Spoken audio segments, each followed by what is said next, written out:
ઓમ શિવ શિવ શિવ. ભાવ से કહો જય શ્રી કૃષ્ણ.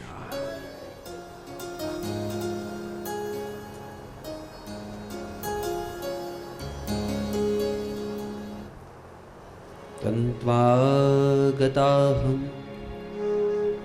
શરણં શરણ્યં સ્વભૃત્ય સંસારતરો કુઠાર જિજ્ઞાસયાહં પ્રકૃતે પુરુષસ્ય નમામિ સર્વં વિદાં વરિષ્ઠ. સર્વપ્રથમ પધારેલા આપ સર્વ धर्म प्रेमी भाई बहनों हूँ स्वागत करूँ छू. आइए आप सबका हार्दिक स्वागत है.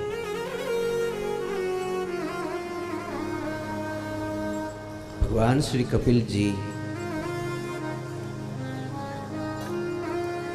सांख्य शास्त्र में आपने प्रकृति और पुरुष नो भेद बतावे छे. माया और ईश्वर, संसार और सामड़ियों, सत्य असत्य ओळखी लेवानुं छे. तो प्रकृति केने केने कहीशुं, पुरुष केने कहीशुं. तो पुरुष तो एक ज छे, એટલે ભગવાન એક જ છે. જ્યારે પ્રકૃતિ હજાર જાતની છે કે નહીં?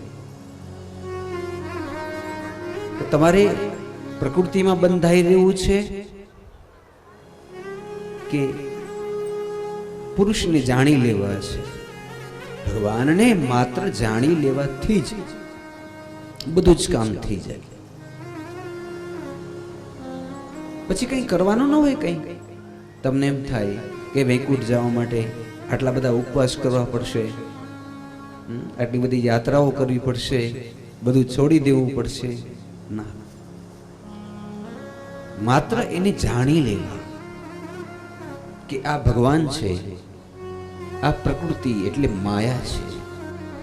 ઘણી વખત સાચું લાગે કે આ પણ સાચું હશે, તો કે ના, એ આભાસ છે. સત્ય એ ભગવાન છે, બાકી જે માયા છે બધું આભાસ છે. તો ઘણા લોકો જિંદગી ભર આભાસમાં અટવાયેલા હોય છે. તો આભાસમાંથી કેમ છૂટવું માં? ભગવાનને જાણી લેવાથી આભાસમાંથી છૂટી શકાય. ભગવાનને કેમ જાણી લેવા? તો કે ભેદ પાડી લેવું. કોણ ભગવાન છે, કોણ પ્રકૃતિ છે, કોણ માયા છે? માયાને કેમ ઓળખવી?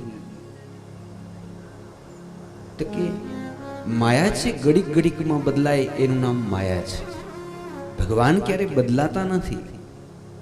જો હું ને તમે બદલાઈ ગયા, જન્મે ત્યારે આટલા કરતા, વળી થોડાક મોટા થયા, એમ કરતા ગરડા થઈ ગયા, એમ કરતા પૂરું થઈ ગયું. જ્યારે ભગવાન છે એ તો ક્યારેય પણ બદલાતા જ નથી. જ્યારે માયા છે સતત બદલાતી રહે છે. નદી સતત હાલતી રહે છે, સૂર્યનારાયણ સતત હાલતા રહે છે, જગત બધું જ ભ્રમણ કરે છે. પણ ભગવાન ના, કોઈ ભ્રમણ નથી કરતા. ભગવાન કશું જ નથી કરતા, બદલાતા જ નથી. ત્રણેય કાળમાં ગમે ત્યારે એક સ્વરૂપના જશે. મને દેખાય તો એવા જશે, મારી 500 પેઢી પછી કોઈને દેખાય તો એવા જશે, અને મારી 500 પેઢી પહેલા પણ કોઈ જોયા હશે તો એવા જશે. તો ભગવાન કોઈ દિવસ બદલાય નહીં. જ્યારે માયા છે સતત બદલાતી રહે. જ્ઞાની પુરુષો હોય ને એણે હંમેશા મનથી વિચાર કરવો કે જે બદલાતું રહે એ દરેક નાશવંત છે. આપણે નાશવંત, આપણા માતા પિતા નાશવંત, આપણા દીકરા નાશવંત, જગતના જીવ માત્ર નાશવંત, નદીઓ નાશવંત, ઝાડવા નાશવંત છે કે નહીં? તો એની અંદર જીવ તમે પૂરવી નાખો તો તમારી ગતિ થાય કે ન થાય? ભરતજીની કથા આવશે. પધારીએ હિરજીભાઈ. જય શ્રી કૃષ્ણ. મારા પરમ મિત્ર છે હિરજીભાઈ સાંડા, દુધીથી વધારે છે. તો કહેવાનો એ ભાવ છે, અંબે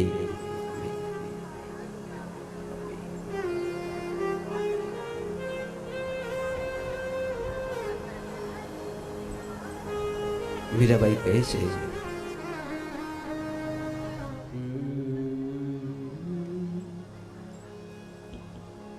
હે કરમનો સંગાથી રાણ પીલું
એ લખ્યા એના જુદા જુદા લે, એ લખ્યા એના જુદા જુદા લે. એક રે 84 ધૂણી તપે, એક રે 84 ધૂણી તપે. બીજો લખ 84 બીજો લખ 84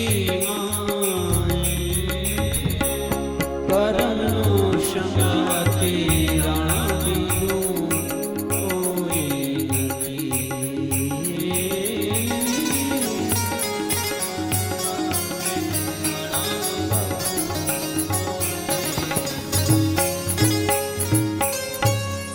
ભાવ સે કહો જય શ્રી કૃષ્ણ. દાદા પધારીએ. જો જીવનને કેવું બનાવવું, એક ગુરુ ને શિષ્ય જાય છે, ચેલાને ભૂખ લાગી, એને ગુરુજીને કીધું કે ગુરુદેવ આપણે વિશ્રાંતિ કરી અને નૈવેદ્ય લગાડશું. તો ગુરુજી પૂછ્યું આપણી કને શું છે? તો ગોળ અને ચણા. ઓહો, અને તને કેવી ભૂખ લાગી છે? તો કે હજી આમ તો ભૂખ નથી લાગી, પણ ટાણું થઈ ગયું છે, તો આપણે પ્રસાદ લઈ લઈએ. તો ગુરુજી શું કીધું ખબર છે? ઈ કે આ ગોળ અને ચણા જ્યારે મોનથાળ બની જાય ને ત્યારે આપણે ખાશું. શું કીધું? પધારી. જ્યારે મોનથાળ બની જાય ત્યારે આપણે ખાશું. તો ચેલો કેવા માંડ્યો, બાપુ તમે કઈ મંત્ર જાણો છો એવા કે ગોળ ને ચણા મોનથાળ બની જાય? તો કે ના, જ્યારે કકડીને અતિશય ભૂખ લાગે ત્યારે આ ગોળ અને ચણા આપણે મોનથાળ જેવા લાગે. અત્યારે આપણે ભૂખ નથી લાગી તો એમ થાય ગોળ ને ચણા છે, પણ જ્યારે કકડીને ભૂખ લાગે ત્યારે એમ થાય કે આ જાણે મોનથાળ ખાઈએ છીએ. આ જીવન પણ એવું છે. આને જીવતા આવડે તો મોનથાળ જેવું છે, નહીં તો ગોળ ને ચણા જેવું છે.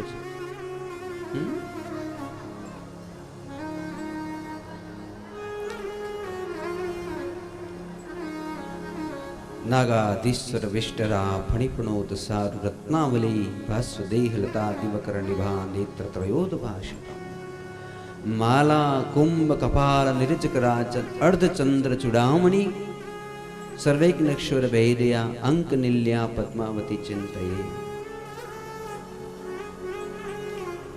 એક વસ્તુ યાદ રાખવાની કે જે વસ્તુ કરવી હોય આપણે જલ્દીથી કરવું, ટાણે કરવાની. એક સંત હતા ને મારા જેવા, એક કથા વાંચવા ગયા, અને એવી તો કથા વાંચી. પહેલે દી 200 માણસ, તો બીજે દી 2000 માણસ, ત્રીજે દી 5000 માણસ. તો ચોથે દી મહારાજને ખૂબ તાવ આવી ગયો. તો 9 વાગ્યા તો મહારાજ પહોંચ્યા નહીં, એટલે બધા ગામના મોટા મોટા ગયા. બાપુ તો 4-5 ગોદડા ઓઢીને સૂતા છે. બાપુ હજારો માણસો ભેગા થઈ ગયા. આજ તો તમારે ભેગા થઈ ગયા, પણ અહીંયા ઉઠાય એમ નથી, એનું શું? ગમે તે હોય તમારે હાલવું પડે. તો કરો બેઠો, મને બેઠો થાય તો લથડી જાય કયા.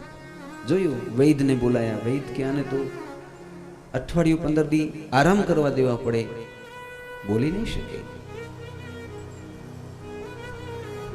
તો કથા અધૂરી રહી જશે. તો કે ના, એક કામ કરો, તમારામાંથી ભણેલા હશો ને કોઈ, એકાદક જણા બેસો ને હું પોથી દઉં, અને વાંચી વાંચીને આજનો દી તો પૂરી કરો, કાલે વળી આગળ આગળ જોશું આપણે. તો એમણે પૂછ્યું, એલા કોણ આપણા ગામમાંથી કથા વાંચશે? તો બધા હસવા માંડ્યા. અમે કથા વાંચી તો તમને બોલાવી જ શું કામ? કથા કઈ અમારાથી થોડી વંચાય. તો કે જો આપણે આ રોજ કથા વાંચી છીએ ને, ત્યારે આ ડુંગર ઉપરથી ટેકરીમાંથી એક બ્રહ્મચારીજી આવે છે, પદ્માસન વાળીને કથા સાંભળે છે. એક કથા એવી સાંભળે કે આપણે રાજી થઈ જઈએ. તો એક કામ કરો, તમે બ્રહ્મચારીજીને કહો, એ કથા વાંચી દેશે. બ્રહ્મચારીજી પાસે ગયા તો એ તો આવતા હતા સામે જ. બાબુ હાલો હાલો, કથા તમારે વાંચવાની છે, આદેશ થઈ ગયો છે વક્તાશ્રીનો, એમને બહુ જ તાવ આવી ગયો છે. તો ચાલો આપણે પેલે ત્યાં ચાલી. પછી બ્રહ્મચારીજી કીધું કે મારે કથા શું કામ વાંચવાની? તો કે બાપુ કથા અધૂરી ન રહી જાય, તમારે વાંચવી પડે. તો કે તો મારા 2-3 પ્રશ્નના તો જો તમે જવાબ દઈ દેતા હો તો જ હું કથા વાંચીશ. તમને મંજૂર છે? તો 2-4 દિવસમાં લગ્ન તો બધાને લાગી ગઈ હતી, એટલે બધા ભલે ભલે તમે ગમે એવા પ્રશ્ન પૂછો, જવાબ દેશો. તો બ્રહ્મચારીજીએ પહેલો પ્રશ્ન પૂછ્યો કે અત્યારે સવારે 9:30 થયા છે, આવતીકાલે સવારે 9:30 24 કલાક થાય અને એ 24 કલાકમાં અમે મરશું જ નહીં, આવી પાકી જેને ખાતરી હોય એ આંગળી ઊંચી કરે. 24 કલાકમાં નહીં જ મરી એમ તમને ખરેખર ખાતરી હોય તો આંગળી ઊંચી કરો. તો બધાએ કેવા માંડ્યા કે ઘડી પલકી ખબર નહીં, કરે કાલ કી બાત, જીવ ઉપર જમડા ફરે તેતર ઉપર બાજ. બાપુ એમ કેમ કહેવાય કે અમે જીવી જશું? બસ બસ, તમે મને સાચો જવાબ આપ્યો. તો પછી મારો બીજો પ્રશ્ન એ છે કે જેણે ઉપર જવા માટે ભાથું બાંધીને તૈયારી કરી લીધી હોય એ આંગળી ઊંચી કરે, તો એ બધા માથું ખંજવાડવા માંડ્યા. કેમ? તમે હજી ભાથું નથી બાંધ્યું? તો બધા નીચું જોવા માંડ્યા, હસવા માંડ્યા. તો બ્રહ્મચારીજી કે હવે શું કથા કહું? તમારે તો સાંભળી 2 ઘડી તાળી વગાડીને ચાલે જવું, જીવનમાં તો કઈ ઉતારવું નથી. સાચે જ જો તમે જીવનમાં ઉતાર્યું હોત તો તમને ખાતરી છે કે 24 કલાકની પણ અમને ખબર નથી કે અમે જીવશું કે નહીં જીવીએ, અને હજી તમે ભાથું નથી બાંધ્યું. તો મારે તમને શું કથા કેવી? તો બાપુ હવે ભાથું બાંધશું, તમે આજે તો કથા કહો. તો બ્રહ્મચારીજી કહે છે શું કથા કેવી? પહેલે તમે નક્કી કરો, તમારા જીવનની અંદર એક ટેક રાખો, આંગળી ઊંચી કરો. બધા એક ટેક રાખશું, જે ટેક રાખે ને એના બાનાની પત તમારો કૃષ્ણ કનૈયો રાખે છે. જેના જીવનમાં એક પણ ટેક નથી હોતી, એની કોઈ દિવસ બાણાની લાજ કોઈ પણ દિવસ સ્થાન રાખતા નથી. એક તો ટેક હોવી જ જોઈએ. ચાલો બધાએ મનમાં સંકલ્પ કરો કે અમારા જીવનમાં ગમે તે એક ટેક રાખશું. એમણે તો બધા પછી આંગળી ઊંચી કરી હતી, આપણે તો તમારી પાસે આંગળી ઊંચી નથી કરાવી. પણ કહેવાનો મતલબ છે આ કપિલ ગીતા છે કે જિંદગીના જામ પીવામાં ઉતાવળ કરો મરીજ, એક તો ગળતું પાત્ર અને આયુષ્ય થોડું છે. આયુષ્ય કેટલું છે? થોડું.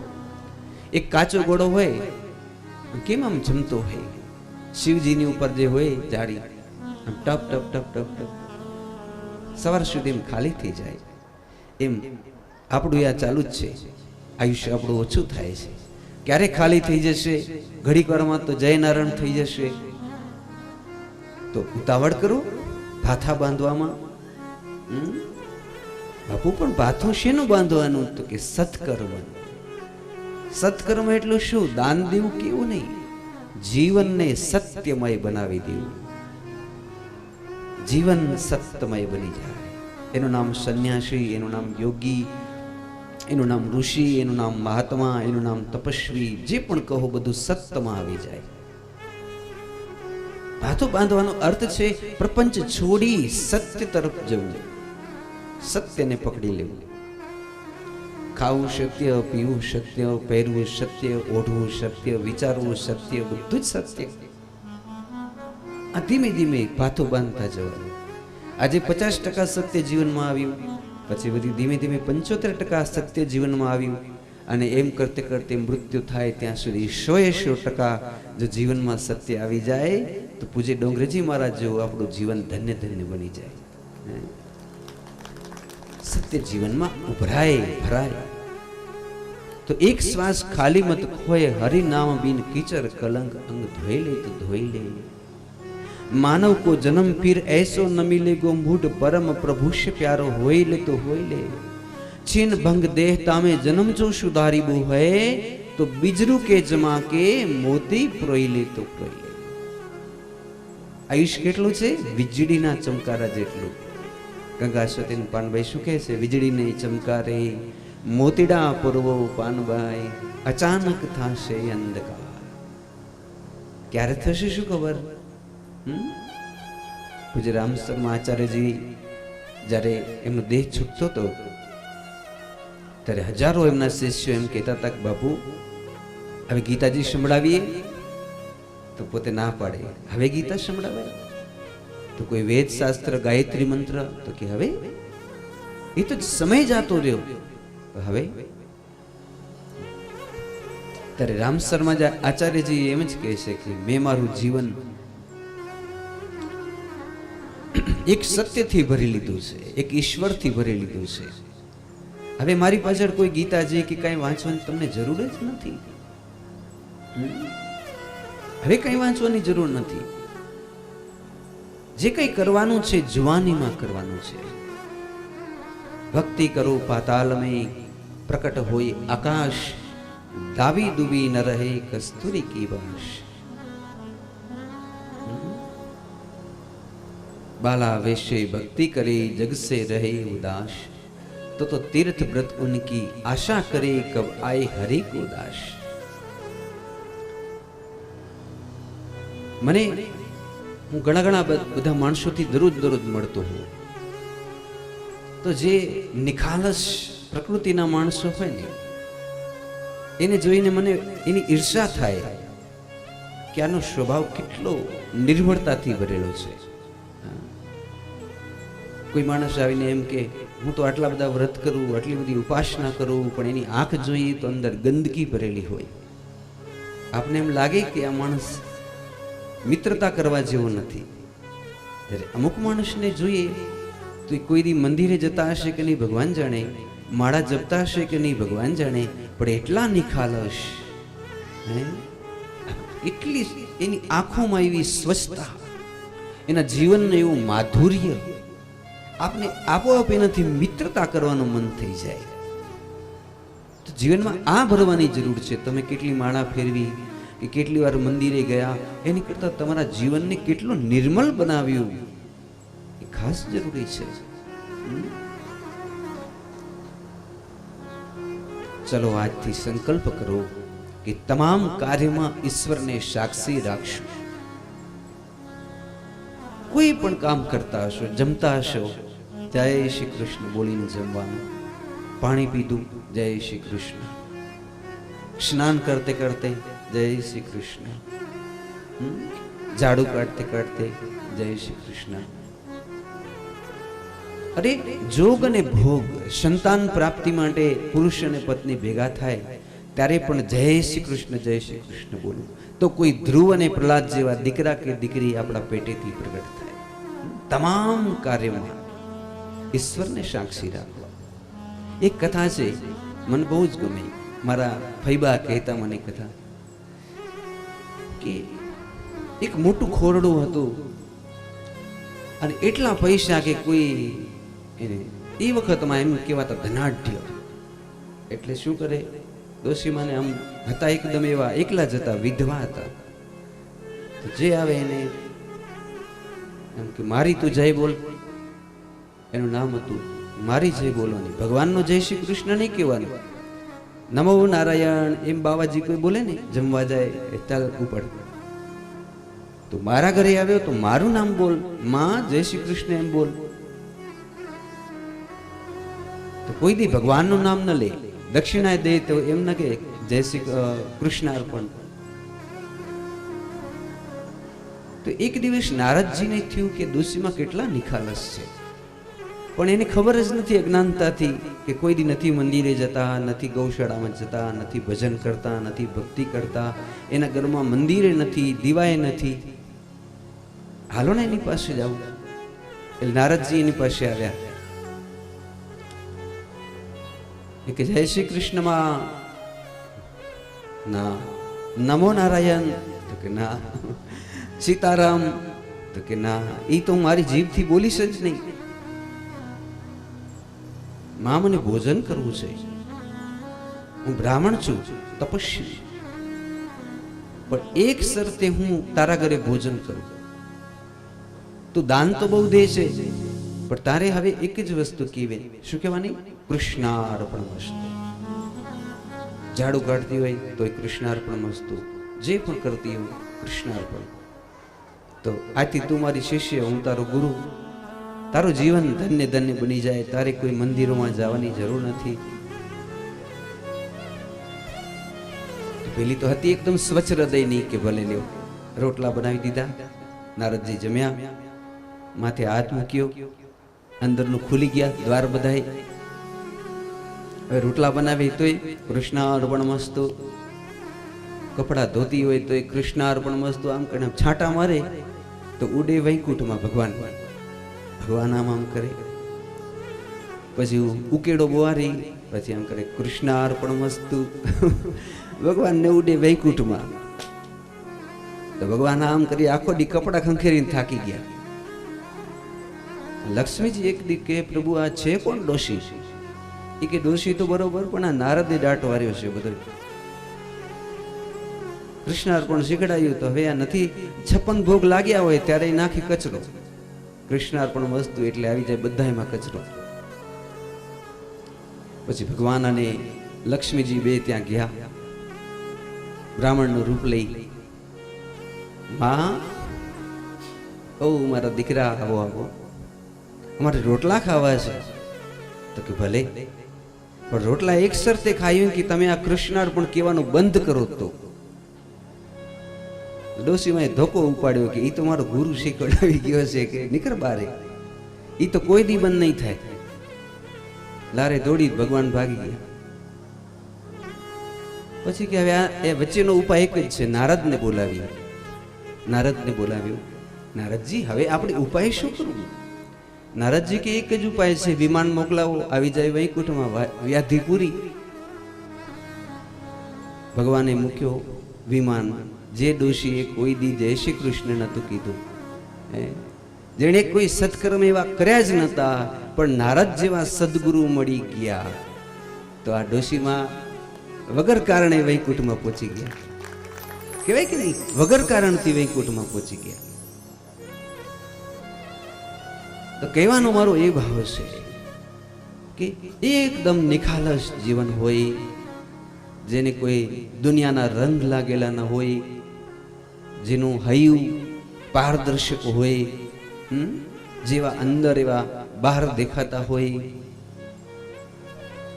આ બધું જીવન છે એ કપિલ ભગવાનની જે ગીતા છે તે છે.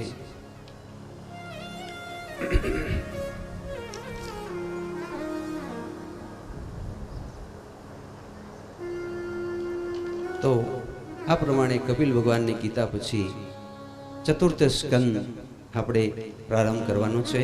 આવું જરા મહાદેવની કલાવતી રાગમાં યાદ કરીએ.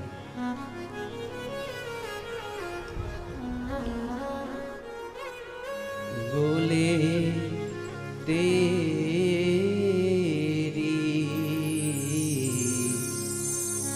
જટા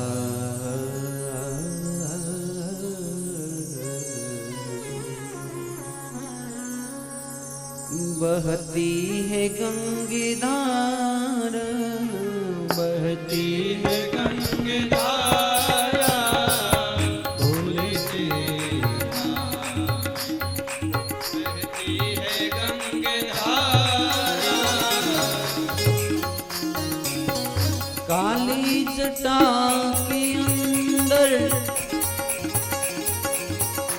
हो जिमिदामिनी उजाला, जिमिदामिनी उजाला, जिमिदामिनी उजाला, बोले तेरी जटा में, बोले तेरी जटा में,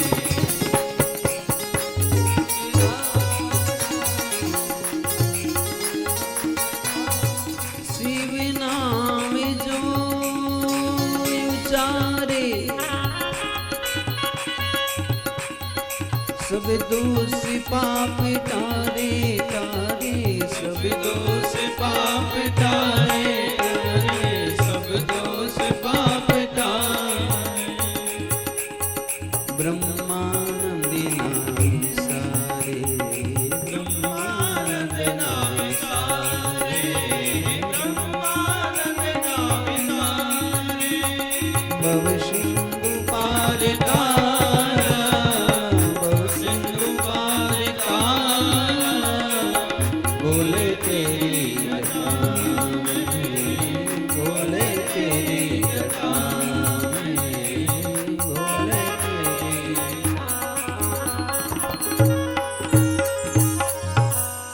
भाव से कहो जय श्री कृष्ण, जोर से बोलिए।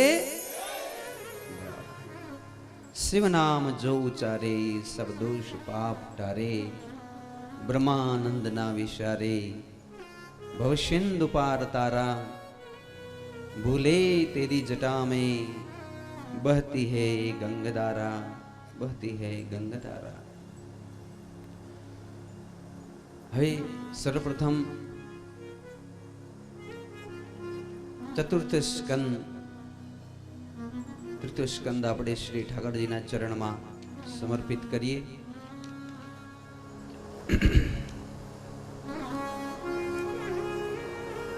સ્વસ્તિ શ્રી ગણેશાય નમઃ. मनोस्तु शतरूपायां त्रिश्च कन्याश्च यज्ञिरे, आकृति देवहूतिश्च प्रसूतिरिति विश्रुता. जरा भाव से कहो जय श्री कृष्ण. केवा दीकरा ने दीकरी होवा જોઈએ? તો કે સ્વયંભૂ મનુ આપણે જોયું કે આપણે એની સંતાન છીએ. આપણી માનું નામ શતરૂપા લક્ષ્મી, એના એક દીકરાનું નામ છે ઉતાનપાદ, એના દીકરા ધ્રુવ, બીજા દીકરાનું નામ છે પ્રિયવ્રત, અને એ પ્રિયવ્રતના દીકરાઓ અગ્નિ, જેટલા અગ્નિ છે એના દીકરા છે. 9 પ્રકારના અગ્નિ એના દીકરા થયા. એ વંશમાં આગળ જતા ઋષભદેવજી મહારાજ જડભરતજી થયા. એની પેઢીમાં કોઈ પાપીઓ ન થયો. તો 2 દીકરા પણ કેવા છે? હા, પ્રિયવ્રત અને ઉતાનપાદ. એટલા માટે તો શાસ્ત્રમાં કીધું ને કે જનની જણતો દાતાર, કા ભક્ત કા શૂર, નહીં તો રેજે વાંજણી તારા મત ગુમાવીશ. પધારીએ, સ્વાગત. હૃદયથી અમારા લોહાણા પરિવારના મિત્રો પધાર્યા છે. ખૂબ જ ભાવથી જય શ્રી કૃષ્ણ. અરજ સુણીને અમતણી, ધ્યાનથી સાંભળો. અરજ સુણીને અમતણી, ભગવાન તું વહેલો આવજે. પુત્ર પાકે પરમાર્થી, એવી માતાઓ નિપજાવજે. પુત્ર પાકે પરમાર્થી, એવી માતાઓ નિપજાવજે. કવિ કાન કહે એવું ઝંખું છું શ્વાસો શ્વાસમાં, અમ દેશની આર્ય રમણી અમર છે ઇતિહાસમાં. હવે એની 3 દીકરી છે, આકૃતિ, દેવહૂતિ અને પ્રસૂતિ. દીકરા તો આપણે જોયા. દીકરી કેવી? તો કે એક તો દેવહૂતિ, જેના પેટે કપિલ ભગવાન જન્મ્યા. એક છે આકૃતિ માતા, અને આ આકૃતિ માતાના પેટેથી સાક્ષાત દક્ષિણા સહિત ભગવાન યજ્ઞનારાયણ એની ઘેર દીકરો થઈને પ્રગટ્યા. ઋષિ ધર્મ પાળે છે. યજ્ઞને કીધું તમે મારી ઘેર દીકરો થઈને પધારો, તો સાક્ષાત ભગવાન યજ્ઞનારાયણ એની ઘેર દીકરો થઈને પ્રગટ્યા, દક્ષિણા સહિત. અને ત્રીજી છે પ્રસૂતિ માતા, અને ઈ એમણે પ્રસૂતિ માતા છે એ દક્ષ પ્રજાપતિને આપી. અને એ દક્ષ પ્રજાપતિની 13 દીકરીઓ, એમાંથી એક દીકરી છે સતી, જે શિવ સાથે પરણાવેલી છે. ક્રમશઃ એની કથાઓ જોતા જઈએ તો અત્રી ગૃહે સુરશ્રેષ્ઠા સ્થિતિ ઉત્પત્તિ હેતવે કિચિત ચિકર્ષવો જાતા એતા દાખ્યા હિ મે ગુરુ. આપણાને ભગવાન વચ્ચે કંઈક ભેદ છે. આપણે ભગવાન જેવા જ છીએ ના. તમે ક્યાં અમે ક્યાં તફાવત ગણો છે. તફાવત કેવો સમંદર ગણો છે. તફાવત કેવો સમંદર ગણો છે. તમે ક્યાં અમે ક્યાં તફાવત ગણો છે.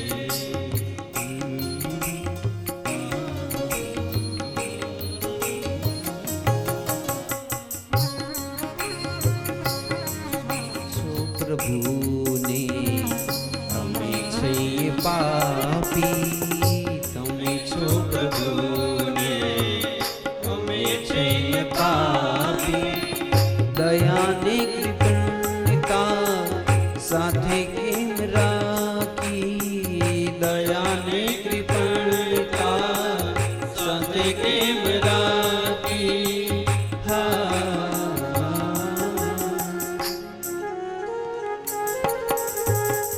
પાપી પર પણ પ્રેમ ગણો છે. પાપી પર પણ પ્રેમ ગણો છે. તમે ક્યાં અમે ક્યાં તફાવત ગણો છે.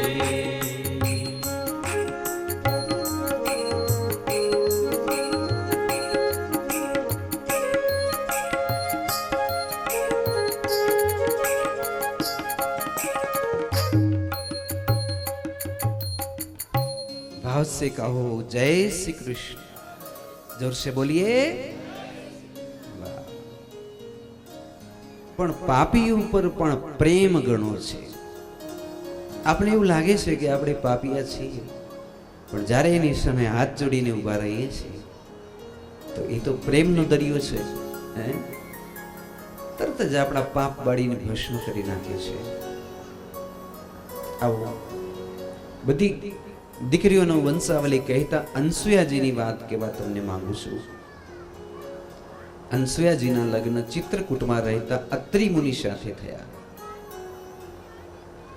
આટલી નાનકડી 9-10 વર્ષની દીકરી અનસુયાજી નો હાથ પકડી અત્રિ મહારાજ લઈ આવ્યા ચિત્રકૂટમાં. અને દુષ્કાળ પડ્યા છે, પાણીના ટીપાય ક્યાંય નથી. એટલે ઋષિ આમ ધ્યાનમાં બેઠા હતા. એને કીધું પાણી પાણી પાણી, કારણ કે તરસ બહુ લાગે ને દુષ્કાળમાં. માતાજી એક માટલું ભરી હતું, એમાંથી પાણી લઈને આવ્યા. ઋષિ આમ હાથ પણ કર્યો, પણ એટલી વારમાં સમાધિ લાગી ગઈ ઋષિને. હાથ આમ ઋષિનો, અનસુયામાનો હાથ આમ. ઋષિ બેસી ગયા સમાધિમાં. અનસુયાજીને તો એ તો જાગ્રત જ હતા, પણ એ પણ આમ ઊભા રહી ગયા. અને મને કહેતા આનંદ થાય છે કે આમ ઊભે ઊભે 12 વર્ષના વાણા રહી ગયા. ઋષિ આમ, માતાજી આમ. 12 વર્ષે જ્યારે ઋષિએ આંખ ઉગાડી તો માતાજી કેટલા વર્ષના થઈ ગયા? 20 વર્ષના. માતાજી સુકાઈને ટૂંઠો થઈ ગયા હતા, કારણ કે એમને ઊભા રહેવું એટલે તમે રહીને બતાવો એક દિવસ. ઠૂઠા જેવા થઈ ગયા. 2 આંખો જીવતી, બાકી અંદર શરીરમાં કોઈ વસ્તુ નથી, માત્ર શપ, માત્ર તપ. ઋષિએ આંખ ઉગાડી, જોયું, અરે રે, આ મેં આની પાસે પાણી માંગ્યું ને 12 વર્ષની મને સમાધિ લાગી ને માતાજી આમને આમ ઊભા છે. એટલે તરત જ ઋષિ કંઈક મંત્ર બોલીને આમ પાણી છાંટ્યું. માતાજીનું શરીર હૃષ્ટપુષ્ટ થઈ ગયું. એટલે માતાજી પહેલે બોલ્યા, સ્વામી તમને તરસ લાગી હશે, પહેલે પાણી પીઓ. અરે દેવી, આ પાણી તો 12 વર્ષનું થઈ ગયું. પણ આજથી તમે સતીના શિરોમણી થઈ ગયા, સતીઓના શિરોમણી. તમને હવે સંસારમાં કોઈ ન પહોંચી શકે, તમારા જેવું સત પતિવ્રતા કોઈ ન રાખી શકે. હવે આવું થયું અને એક અંજલિ પાણી જ્યાં ઋષિએ પીધી ત્યાં ત્રણેય લોક દગી ગયા. બ્રહ્મા, વિષ્ણુ, મહેશ આમ ડુલવા માંડ્યા. પૂછ્યું નારદને, શું છે? તો કે આ તમારી દીકરી અનસૂયા, જેના સતનો કોઈ એમ કહેવાય કે જોટો નથી. માં, તમે ભલે બ્રહ્મા, વિષ્ણુ, મહેશના ત્રણેય પત્ની મહાકાલી, મહાલક્ષ્મી, સરસ્વતી, પણ અનસૂયા પાસે તમે કઈ નથી. એ કે હશે, પણ ભગવાનને કીધું તમે પરીક્ષા લો. ત્રણેય ભગવાન અવધૂતના વેશે. હવે આટલી મોટી મોટી જટા, મહાદેવ તો અમે જટાજૂટ. ભગવાન વિષ્ણુ તો એવા તેજસ્વી લાગે, આજે પીતાંબર નથી પહેર્યું, એને પણ વ્યાઘંબર પહેર્યું છે. અને બ્રહ્માજીના 4 મોઢા, અને એ પણ ભવતીમ ભિક્ષામ દહી. ત્રણેય અવધૂતો આવ્યા. અત્રિ તો હાજર નતા. માતાજી જોયા, આહા, આટલા બધા તેજસ્વી કોણ હશે? આ છાતી થડક થડક થાય, કારણ કે ભગવાનને જોઈએ પછી શું બાકી રહી જાય. આશીને પાથરે, આવો જલ્દી જલ્દી, પધારી પધારી પ્રભુ પધારી. પછી આમ જે કઈ ફળ હતા, જંગલી ફળ બધા, એના ટોપલાઓ ભરી ભરીને રાખ્યા. બેટી, હા સ્વામીજી બોલીએ કે અમે 100 વર્ષના ભૂખ્યા છીએ, જો તું દઈ શકે તો આજે તારી ઘેર અમારે ભિક્ષા લેવી છે. શું? અમારું વ્રત છે કે કોઈ પતિવ્રતા સ્ત્રી અમને ધવડાવે, અમારે ધાવવું છે. મેં એવું પુરાણોમાં વાંચ્યું છે. તો સતી અનસૂયાજી પાછા હટી ગયા કે તમે તો આવડા મોટા મોટા છો અને સાચા છો કે ઢોંગી પાખંડી છો? એવું કોઈથી મંગાય? આવડા મોટા માણસ તમે એમ કહો છો દાવું છે? તો ભગવાન ઊભા થઈ ગયા કે જો તું નહીં ધવડાવે તો તારું તપ સત્ય 5 પેઢીનું પુણ્ય એ આ ભસ્મ કરી દઉં. અમે જેવા તેવા જોગી નથી. જ્યાં તો તારી ઘેર ભૂખ્યા દશું, તારી 5 પેઢીને કલંક લાગી જશે. સતી અનસૂયાજી આંખો બંધ કરી વિચારે, હવે મારે શું કરવું? ત્યારે અંદરથી જોજો, પતિવ્રતા સ્ત્રીઓ એની લાજ કોણ રાખે? માં ભગવતી અંબા. અમૃતું રાખજે માં મારું ચૂડીને ચાંદલો, બીજું કઈ ના જોઈએ માં મારું ચૂડીને ચાંદલો. તો જ્યાં યાદ કર્યા અનસૂયાજી, ત્યાં અંદરથી એમ થયું કે ધવડાવા જ છે ને, અરે શું વાંધો, બનાવી દે 6 માસના બાળક. ત્યાં તો અનસૂયાજીએ હાથમાં જડેલીને સંકલ્પ કર્યો કે હું સાચે જ પતિવ્રતા હોઉં. મેં કોઈ દિવસ દુનિયાના કોઈ પણ માણસને પુરુષ જ ન સમજ્યા હોય, બ્રહ્મા વિષ્ણુ મહેશની પણ કોઈ દી પૂજા ન કરી હોય, માત્ર મારા પતિની જ પૂજા કરી હોય. તો આ ત્રણેય અવધૂતો 6 માસના બાળક બની જાઓ. આટલું જ્યાં કર્યું ત્યાં તો આટલા બાળકો બની ગયા. અનસૂયાજી લઈ છાતીએ લગાડે, લેવો આ મારી પ્રતિજ્ઞા પૂરી થાય છે. છાતીએ લગાડ્યા. પછી વિચાર કર્યો, હવે આ અવધૂતો જાશે ક્યાં? આટલા બાળકો. એટલે અત્રિજી પધાર્યા. અત્રિજી તો ઓળખી ગયા કે દેવી આ તો બ્રહ્મા વિષ્ણુ મહેશ છે. તો એમને મૂકી આવું વૈકુંઠ. તો કે વૈકુંઠ થોડા મુકાય, આપણે ઘેર આટલા મોટા ભગવાન પધાર્યા તો આપણે થોડાક દી તો રાખીએ. એક કામ કરો, પારણા મંગાવો 3 પારણામાં ત્રણેય ભગવાનને.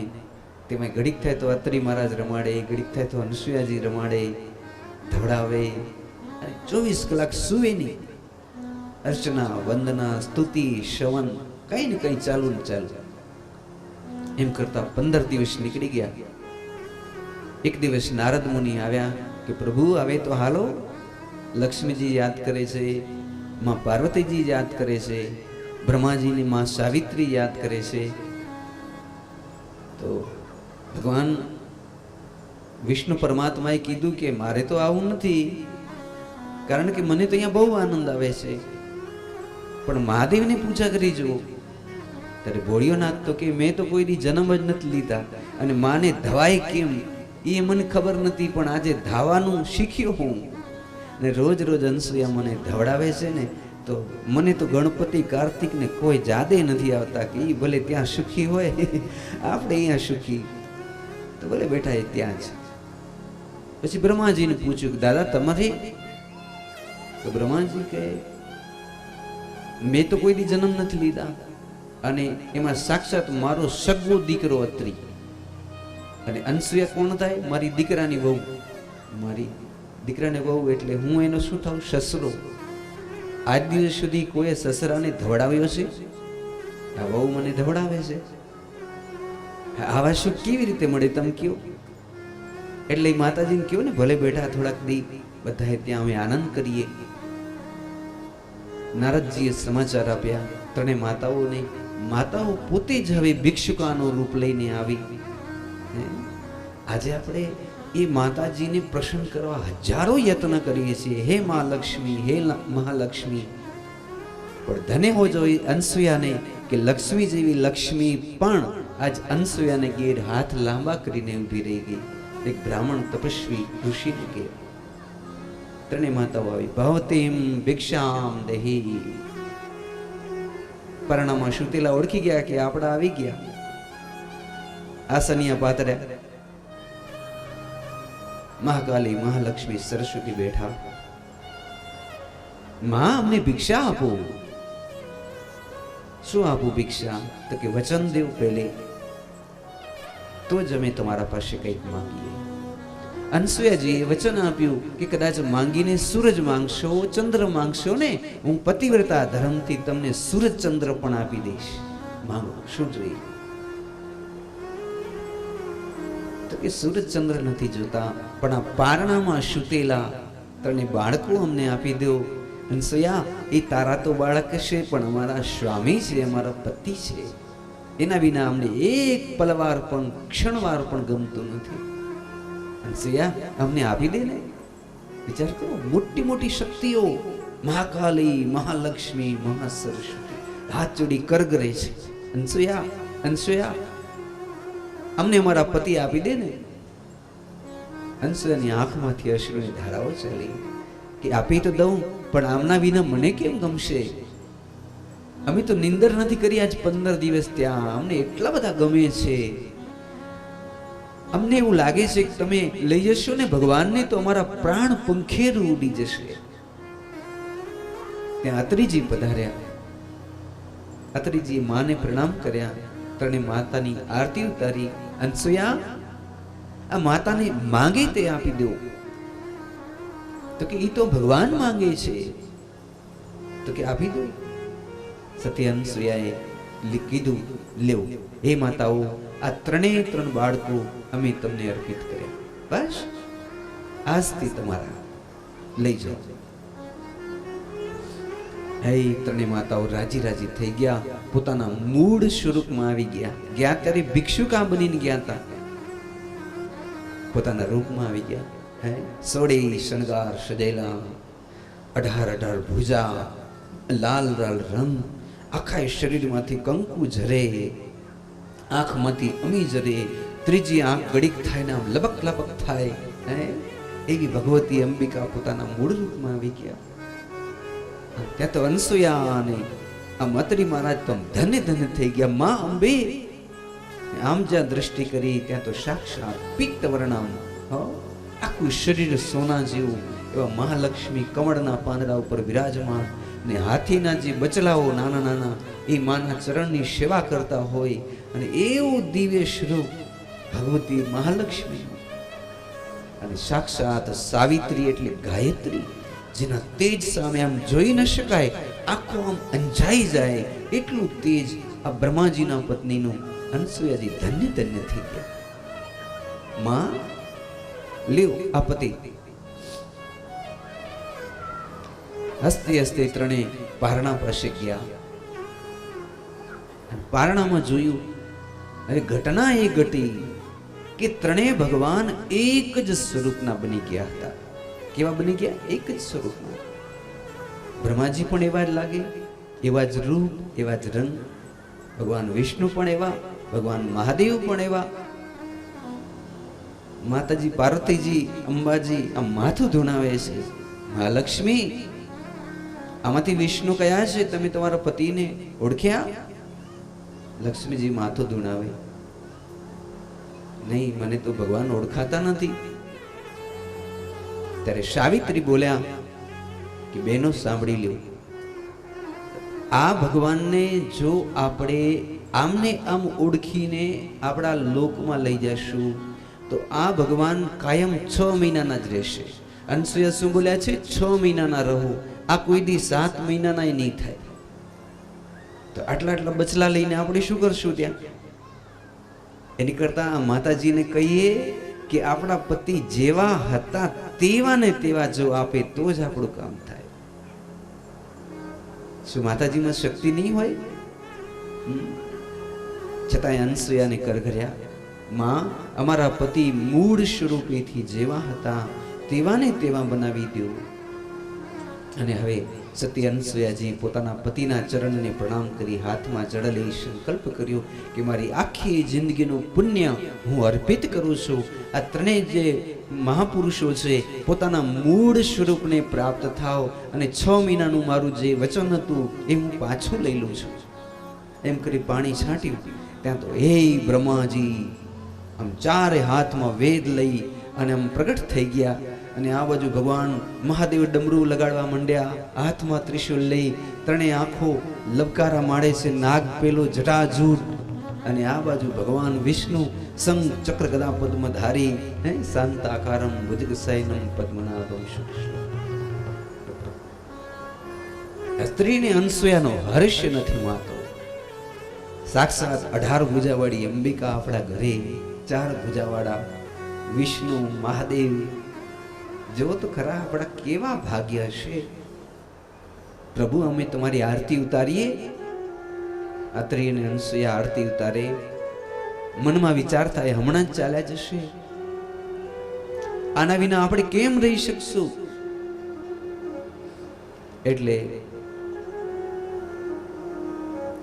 ભગવાને કીધું, અત્રિ, તમે કંઈક વરદાન માંગો.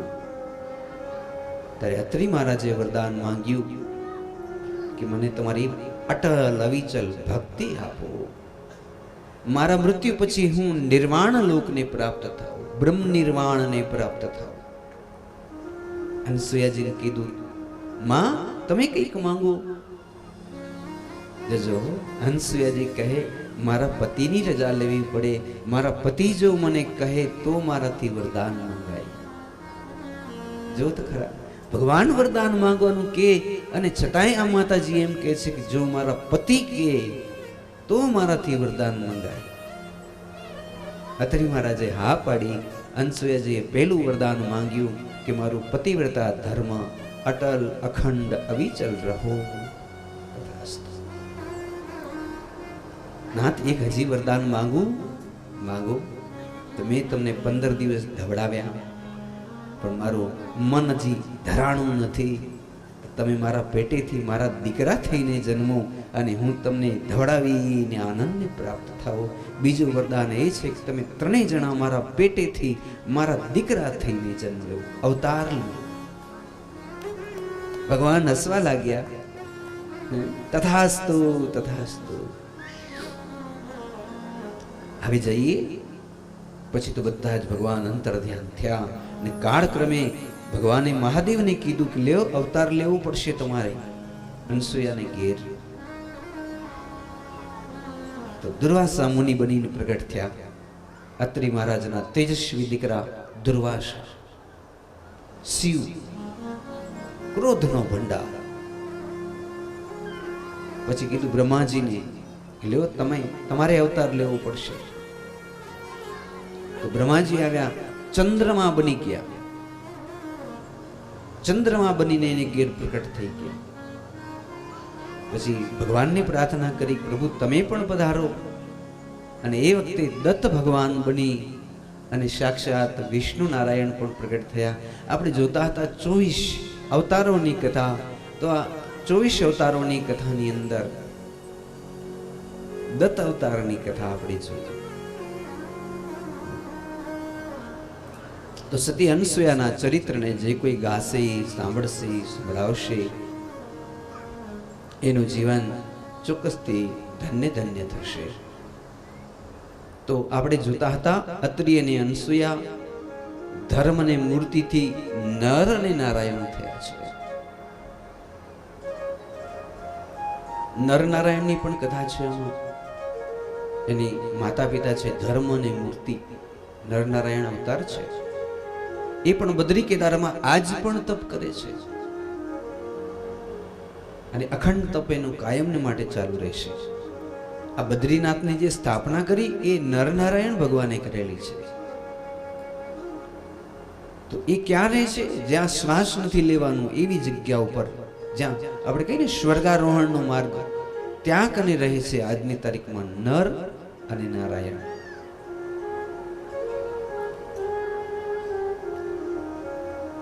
એટલા માટે આપણે એ જ જોવાનું છે કે વિવાહોના વિલાસાર્થે પ્રજાર્થે એવં કેવલમ તેજ બુદ્ધિબલ ધ્વંસો વિલાસાત પ્રભવે ખલો. વિવાહ છે વિલાસ માટે નથી. વિવાહોના વિલાસાર્થે. તમારા વિવાહ થશે તો વિલાસ માટે થોડા છે. પ્રજાર્થે એવં કેવલમ. હા, વિલાસ થશે પણ માત્ર પ્રજા ઉત્પત્તિ માટે. પરદારા પરિત્યાગ સ્વદારા પરિતુષ્યત ઋતુકાલાભિગામિત્વામ બ્રહ્મચારી ગૃહીતિ. બ્રહ્મચારી કેને કહેવાશે? બ્રહ્મચારી એને કહેવાય કે પરદારા પરિત્યાગ, પારકી સ્ત્રી તરફ દ્રષ્ટિ પણ ન કરે, અને સ્વદારા પરિતુષ્ય, પોતાની સ્ત્રીથી 12 મહિનાની અંદર દર માસે એક જ વખત ગમન કરે, વર્ષમાં 12 વખત ગમન કરે. ઋતુકાલાભિગામિત્વ. ઋતુકાલા એટલે જ્યારે બેન રજસ્વલા થાય ત્યારે જ ઋતુકાલાભિગામિત્વમ બ્રહ્મચારી ગૃહી રીતિ. એને બ્રહ્મચારી કહેવામાં આવે છે. ઋષિઓ આવી રીતે રહેતા હતા, સંસારી પણ બધાય બ્રહ્મચારી જેવું જીવન જીવવા વાળા હતા.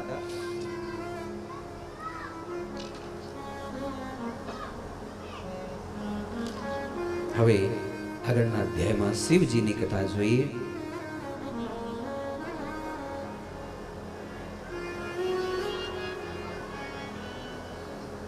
રાધે જય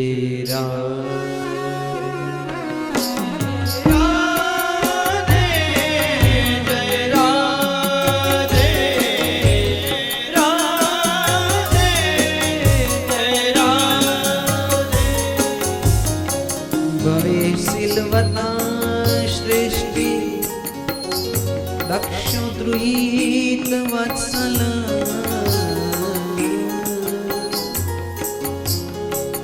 વિદેશમ કરોત કસ્માદ ન તૃત્ય આત્મજન સતી.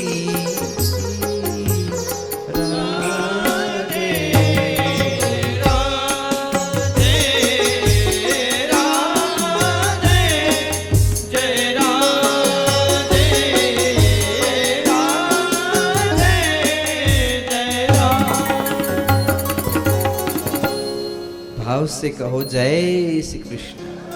जोर से बोलिए. एक प्रश्न થાય છે આમાં કે સાક્ષાત ભગવાનથી લગ્ન થયા હતા. કોના? સતીના, દક્ષની પુત્રીના. અને પછી બાપના ઘરે આવી અને યજ્ઞમાં બળે છે. નકર દીકરી કદાચ મરે તો સાસરામાં દુઃખ હોય તો ત્યાં મરે, બળી જાય. પણ બાપના ઘરે આવી અને મરે એટલે કેવું કહેવાય? સાચી વાત ને? એટલે આમાં પ્રશ્ન થયો, ભવે સિલવતા શ્રેષ્ઠે દક્ષો દ્રોહિત વત્સલામ વિદેશમ કરોત કસ્માત. એવી કથા છે કે જ્યારે ભગવતીના લગ્ન શિવથી થાય તો જ તારકાસુરનો નાશ થાય તેમ હતો. તો શિવ તો લગ્ન કરે તેમ નતા, એટલે બધાએ માની આરાધના કરી. કોની? પરમ શક્તિ કહેવાય ને, પરમ ચેતના. એટલે માતાજી પ્રગટ થયા. એની માત્ર 3 આંખો જોઈએ, બીજું કાંઈ ન હોય. દેવતાઓ કંઈક માંગી લો. તો કે માં અમારે શિવજીને લગ્ન કરાવવા છે, અને શિવજી જેનાથી મોહિત થાય એવી કોઈક સ્ત્રી જોઈએ, તો શિવ એનાથી લગ્ન કરે. તો માતાજી કે ઈ તો મારાથી જ મોહિત થાય, બાકી કોઈથી મોહિત ન થાય, કારણ કે ઈ મહાકાળ છે, હું મહાકાળી છું. તો મારે જન્મ લેવો છે, અવતાર લેવો થાય, પણ એક કામ કરો, તમે જે વધારે તપ કરશો એની ગીર હું દીકરી બનીને પ્રગટ થઈશ. 33 કોટી તપ કરો. પછી બધાએ ઘાસ માંડલા ખાઈને તપ કરે. પણ 1 વર્ષ પછી માતાએ કીધું કે સૌથી વધારે તપ આ કોણે કર્યો છે? દક્ષે કર્યો છે. એક જ આસને બેસી વાડ બાડ બધા વધી ગયા છે. માં માં માં એમ કહે છે. દક્ષને કહે છે, હું તારી પર બહુ રાજી થઈ છું, હું તારા ઘરે દીકરી બનીને પ્રગટ થઈશ. એટલે અષ્ટસિદ્ધિ નવનિધિઓ એના ઘેર આવી ગયા, અને એક દિવસ ઓચિતાનું એક સરસ મજાનું હીરા રત્ન જડિત પારણું એના મહેલમાં આવ્યું, અને નાનકડા 3 વર્ષના આદશક્તિ અંબે નાનકડી 3 વર્ષની દીકરીના રૂપે હાથમાં ત્રિશૂળ, ને જ્યાં આમ કરી ત્યાં તો આમ કંકુના ઢગલાઓ થતા જાય. એ ભગવતી જેને રૂમાડે રૂમાડેથી કંકુ ઝરે, અને એ માને જોવે ત્યાં તો આમ હજારો ઋષિ મુનિ જતિ તપસ્વી જોગી સિદ્ધ ચારણો દેવતાઓ આમ આવીને માને લડી લડીને પગે લાગે, પ્રણામ કરે. દક્ષિણા ગેડથી મહિનાઓ સુધી તો આ ઋષિઓ જતા જ નતા. માં માં માં કરી પ્રદક્ષિણા કરે કે આ માના દર્શન કીધી થાય આપને. પણ એક દિવસ માએ કૃપા કરી તો દક્ષને પ્રજાપતિનું પદ અપાવી દીધું. માં કૃપા કરે ને તો જ ઊંચા આસન ઉપર બેસવા મળે, નહીં તો ન મળે. તો દક્ષ તો હતો એક બ્રાહ્મણ તપસ્વી ઋષિ, પણ માએ માથે હાથ મૂકે કે મારા પિતા છે, જા તારું યશ અને કીર્તિ થાય, તારું સૌભાગ્ય વધે. તો બ્રહ્માજી કીધું કે આજથી આ દક્ષ પ્રજાપતિ 33 કોટી દેવના પણ આગેવાન, એક હું મારા પછી જો હવે કોઈ થશે તો આ દક્ષ, એ જો આવે તો તમારે બધાએ ઊભા થઈ જવું ને બધાએ તેને પ્રણામ કરવા. આટલું બધું પદ આપી દીધું છે. કેવી રીતે? તો કે માં એને ઘેર પધાર્યા છે, કુળદેવી પધાર્યા છે. તો દક્ષના દિવસે દિવસે માન વધ્યા, પૈસા વધ્યા, ધન વધ્યા, સંપત્તિ વધી, સાથે દુર્બુદ્ધિ પણ વધી. એક દિવસ મોટી દેવતાઓની સભા ભરાણી છે, મુખ્ય અતિથિ તરીકે દક્ષ પ્રજાપતિ, અને આમ ચારે બાજુ જોતો હાલ્યો આવે. એને એમ કે હું કંઈક છું, એની ખબર નહીં કે માની કૃપાથી મને મોટું પદ મળ્યું છે. આમ આમ જોતો આવે, જેની સામે જો ઊભા થઈ જાય પગે લાગે. આમે જોયું તેના જમાઈ મહાદેવ સ્વયં શંભુ શંકર એ તો બેઠા છે. આમ જોયું તો જોવે છે ને શ્યામ. 2 વાર આમ કર્યું, પછી અંદરથી આમ ક્રોધના દરિયા છૂટ્યા. બ્રહ્માજી એના પિતા એને પ્રણામ કર્યા, ભગવાન વિષ્ણુને પ્રણામ કર્યા. ઘડીક થઈને આમ જોવે શંકરની સામે. પછી 2 શબ્દ બોલો, દક્ષ પ્રજાપતિને કીધું 2 શબ્દ બોલો. ભાઈ તમારા દેવતાઓનું કંઈ પણ કામ હોય તો મને કહેજો, હું કારી રાતે કરી દઈશ. તમે મને પ્રજાપતિ અહીંયા નાની મોટી પેડો ને નાગ ને સર્પ ને વીછી, હાડકાની માળા અને શમશાનની ચિતા, ક્યાંક તો સારું દેખાવું જોઈએ. નથી પીતાંબરું પહેર્યું કોઈ દી, નથી સોનાની માળા વીટી કોઈ દી નથી પહેરી. એમ કરી બહુ નિંદા કરી. મારા ફૂટ્યા હશે કરમ, તો મારી દીકરી આને આપી દીધી મેં. હવે આજથી હું પ્રતિજ્ઞા કરું છું કે આપણા આટલા બધા દેવતાઓમાંથી આપણે મોટું યજ્ઞ કરીએ, તો આને આપણે ન બોલાવવાનો, કાં તો એ સુધરે. શું કરે? સુધરે. કાં તો એ સુધરે. મહાદેવ તો પોતાના ધ્યાનમાં જ હતા, પણ નંદીને ક્રોધ આવી ગયો. શાસ્ત્રકારોએ કીધું છે કે આપણા ગુરુની ઈષ્ટની કોઈ પૂજા અપમાન કરતું હોય અને કાં તો આપણે કાનમાં આંગળીઓ નાખી દેવી અને યા તો આપણી તાકાત હોય તો જીભ ખેંચી લેવી, યા તો હાલતા થઈ જવું, પણ સાંભળી નહીં લેવાની નિંદા. એટલે કીધું, એ ચૂપ થા, આ મહાદેવની તો શું કહે છે? આ તો કાળના મહાકાળ છે, અજન્મા છે, અજન્માન લોકા કિમ વયવવંતો જગતા મદેષ્ટાતારં કિં ભવ વિદ્રના દત્ત ભવતી. આની માં નથી, બાપ નથી, આ પોતે સ્વયંભૂ છે. કાળક્રમે બધાય મરશે, પણ આ તો જન્મતો નથી, મળતો નથી. અને આને ભલા વસ્ત્રની શું જરૂર છે? કારણ કે એનું શરીર જ એવું છે, ચેતનાથી ભરેલું છે. એને કઈ હાડકા માંસ લોહી પરુપાસ થોડું છે એના શરીરમાં. એનું શરીર તપથી ભરેલું છે, સત્યથી ભરેલું છે. મહાદેવ એક એવું તત્વ છે કે એના હિસાબથી જગતમાં જે કલ્યાણ છે, શાંતિ છે, માત્ર એના દર્શનથી, નામથી થાય છે. આજે તે શિવની નિંદા કરી, જા હું તને શ્રાપ દઉં છું કે તારું જલ્દીથી જલ્દી આ તારું મોઢું, આ મસ્તક કપાઈ જશે, તારું મોત થશે. આમ શ્રાપ દઈ દીધો. પછી દક્ષ પ્રજાપતિ એમને પણ શ્રાપ દીધા થોડાક કે તમે શિવને પૂજવા વાળા છો, એ બધા અભિમાની થશો, આવા થશો, તેવા થશો. તો ભગવાન શિવજી શું કર્યું? એ બોલ્યા નહીં, એ સિંહાસનમાંથી ઊભા થઈને આમનામ હાલતા જ થઈ ગયા. જો મોટા માણસનું આ કામ છે. એણે એમ ન કીધું પોતાના જે હતા નંદીને કે તું હવે શ્રાપ ન દે, કે એમ નહીં, હાલતા જ થઈ ગયા. આ મોટા માણસનું લાક્ષણિકતા છે. દક્ષને તો વધારે ક્રોધ થયો, કનખલમાં યજ્ઞ કર્યો. તમે તો ગયા હશો ને કનખલ, બધાને આમંત્રણ આપ્યું, પણ જાણી જોઈને શિવને આમંત્રણ નહીં, પોતાની સગી વાલી દીકરીને આમંત્રણ નહીં. દક્ષ પ્રજાપતિને 16 દીકરીઓ છે, બાકી બધી દીકરીઓને આમંત્રણ. તમે વિચાર કરો, આપણે લાડકી દીકરી હોઈએ, આપણો કઈ વાંક ન હોય, આવડો મોટો યજ્ઞ આપણા બાપા કરતા હોય અને આપને આમંત્રણ ના આપે તો સતીને તો ખબર જ નથી. વિમાન ઉડતા જાય છે, પૂછ્યું ક્યાં જાવ છો? તો તમારા પિતાજી મોટો યજ્ઞ કરે છે કનકલમાં, દુનિયાનો સૌથી મોટો યજ્ઞ છે. તો માતાજી આવ્યા શિવ પાસે, નાથ મારા પિતાજી મોટો બૃહસ્પતિ સૌ યજ્ઞ કરે છે. તો મહાદેવ કીધું, હા મને ખબર છે.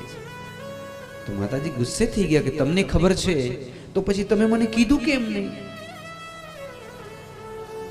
પણ આપને આમંત્રણ જ નથી તો પછી કહેવાનો શું મતલબ? તારા પિતા વિદ્વેષમ કરોત કસ્માત, તારા પિતા મારો બહુ જ વિરોધ કરે છે, તો આપણે નથી જવાનું. અરે આમંત્રણ જ નથી, ક્યાંથી જશું?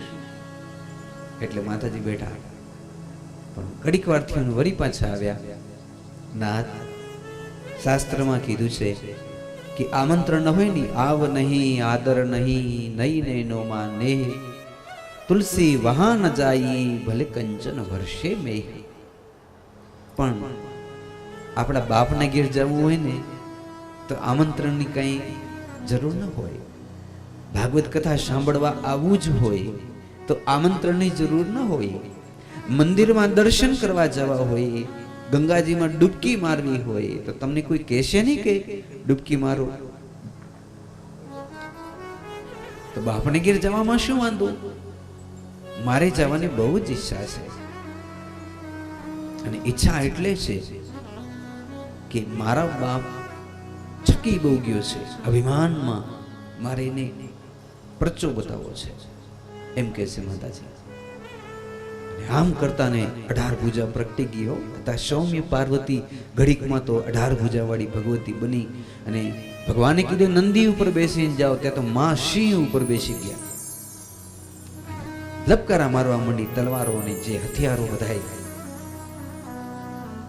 સિંહને હુકમ કર્યો, ઘડીકમાં તો પહોંચ્યા ક્યાં? કનખલમાં. ભેગો બધો શિવ ગણો, બધા શિવના ગણોએ પગ પછાડ્યા હતા તો ધરતી આમ આમ થઈ ગઈ. જોયું શું દેખાય છે? ત્યાં જોયું તો સિંહ ઉપર બેઠેલી આદ્ય શક્તિ. હવે માં આમ ચારે બાજુ જોવે છે કે મને કોઈ બોલાવે છે કે નહીં. એની 15 બહેનો બેઠી હતી, આમ બરોબર સારા સારા ઘરેણા, 2-5 મણ જેટલા પહેરી, બાપના ઘેર સુખિયા હતા એવી ટીપટોપ થઈને બેઠી છે. પણ એને બાપે કીધું તું ભૂલી ચૂકી સતીને બોલાવતા નહીં, એટલે આમ કરીને બેસી ગઈ. સગી બહેનો પણ બોલાવતી નથી, ભાઈઓ પણ બોલાવતા નથી, કોઈ પણ બોલાવતા નથી. માં ચારે બાજુ જોયે કે મને કોઈ નહીં બોલાવે. આમ જોયું ત્યાં તો મોઢે બોલું માં, ત્યાં તો સાચે જ નાનપણ સાંભળે અને મોટપણની મજા પછી કડવી લાગી કાગડા. વાહ, માય માં, બાકી બધાય વગડાના.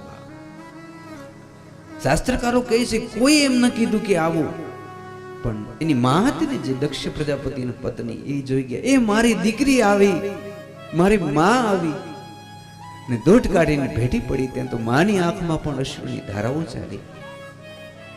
આવ મારો દીકરો, હું તને યજ્ઞના દર્શન કરાવું બેટી.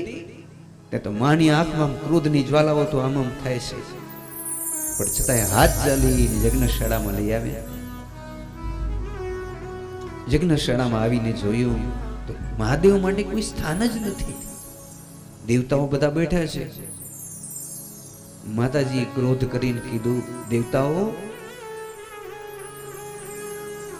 મહાદેવ વિના તમે યજ્ઞમાં આવ્યા? તમને શું સૂઝ્યું છે? તમને બધાને મહાદેવે બનાવ્યા છે અને તમે મહાદેવને જ મૂકી દીધા. અરે રે, આવી દુર્બુદ્ધિ તમને ક્યાંથી આવી? તમારો વિનાશ થવાનો છે. હું ધારું તો હમણાં તમારો ભક્ષણ કરી જાઉં બધાયનું. પણ જેણે જેણે મહાદેવનું અપમાન કર્યું હશે એને ચોક્કસ પરચો મળશે. પણ મેં બહુ જ આ દક્ષ પાસેથી શિવની નિંદા સાંભળી છે. હવે હું જીવવા નથી માંગતી, કારણ કે પતિનું આટલું મોટું અપમાન. હવે હું ઘરે જઈશ ને કદાચ કૈલાશમાં, તો મને ઘડીક ઘડીક યાદ આવશે કે મારા બાપે મારું કેવું અપમાન કર્યું, મારી બહેનોએ મારું કેવું અપમાન કર્યું, મારા પિયરમાં મારું કેટલું અપમાન થયું, અને એ યાદ કરીને હું મરી જઈશ. એની કરતા જો હું મારો દેહ છોડું છું. આમ કરી માએ કાંક કર્યું તે તો રૂવાડે રૂવાડે ધુમાડા નીકળવા માંડ્યા. માતાજીનું જે શરીર ભસ્મ થવા લાગ્યું. તો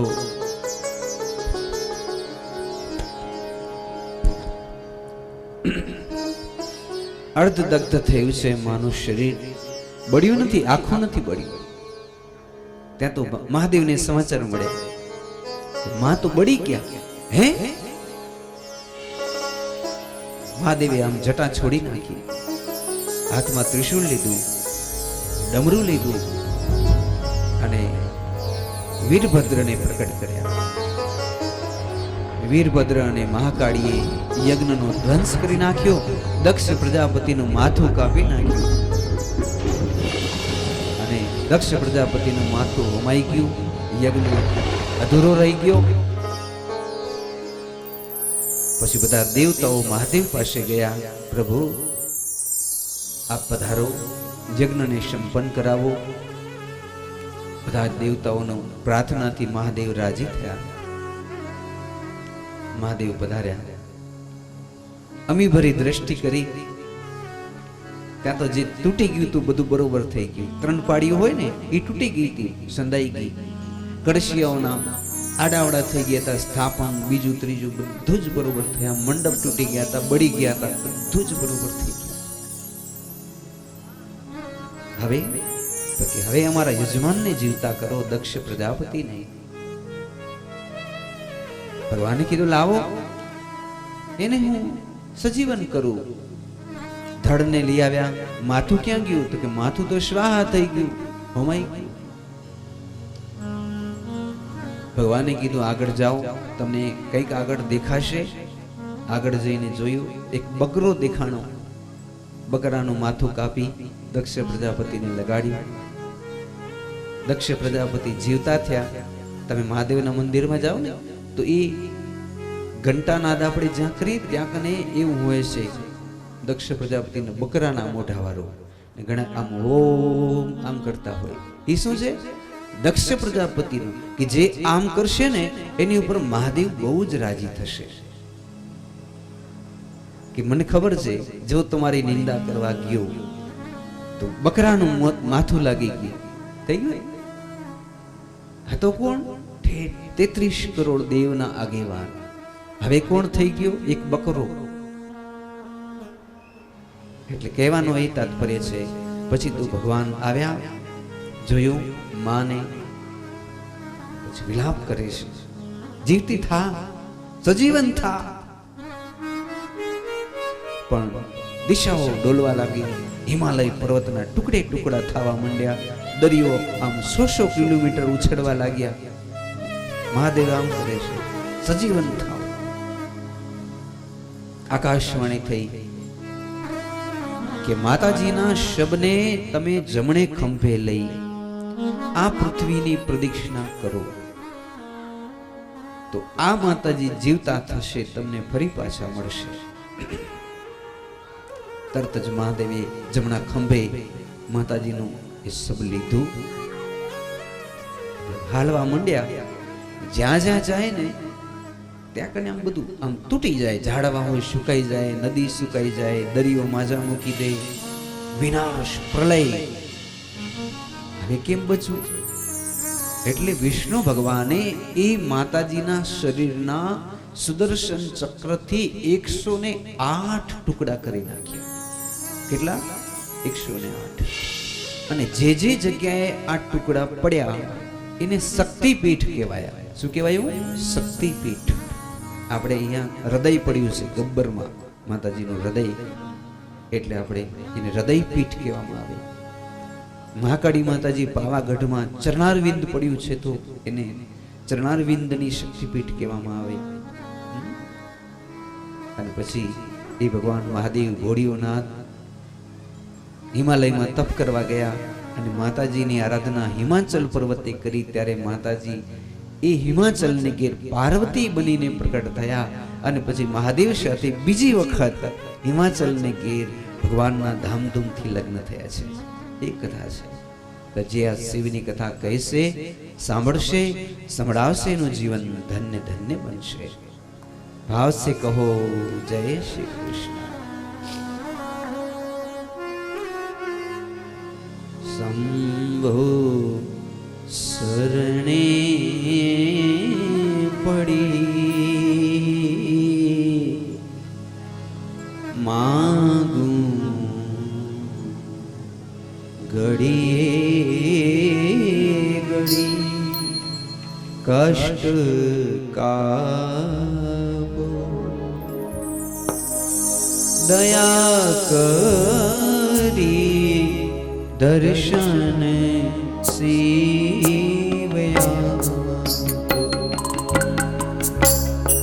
શંભો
से कहो जय श्री कृष्ण, जोर से बोलिए वाह।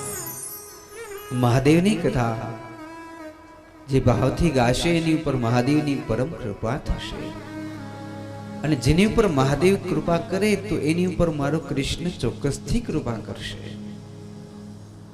એ કથા સોની હતા દ્વારિકામાં. તો એ શિવના ભક્ત હતા. એક દિવસ દ્વારિકાધીશનું મુકટ બનાવવાનું છે. સોનીને કીધું તો કે ના, હું દ્વારકાધીશને માનતો જ નથી, બાકી મહાદેવનો કેવો તો બનાવી દઉં.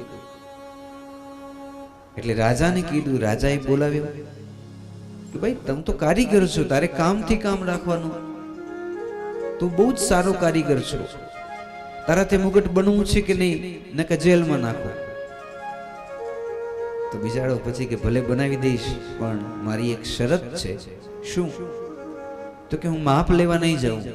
મેં સંકલ્પ કર્યો કે ભગવાનના મંદિરમાં જ ન જાઉં, તમે માપ લઈ આવી દેવાનો, એ પ્રમાણે બનાવી દઉં. ભલે.